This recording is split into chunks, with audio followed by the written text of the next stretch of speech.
Ez di nav lîstikekê de dileyzim û em çûn Mihricana Munzurê û du sal malbata min hayavan çêne bû ku ez bi şanoyê re eleqedar bibim. Yani bi şanoyê, yani şanoyê dikim.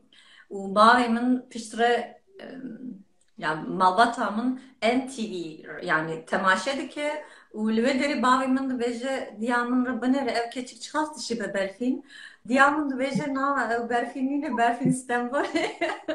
Ji ber ku malbata min hêj bi lîseyê rûdinin, bi lîseyê rûdinin. Paşê spiker dibêje lîstikvan berfîn Zenderlioğlu bavê min matmayî bimîne û min dît hin hevalê min telefonê min kirin gotin yani hûn derketin televizyonê nizanim çi piştre yani bavê min jî telefonê min kir min fêm kir ku ew êdî dizane.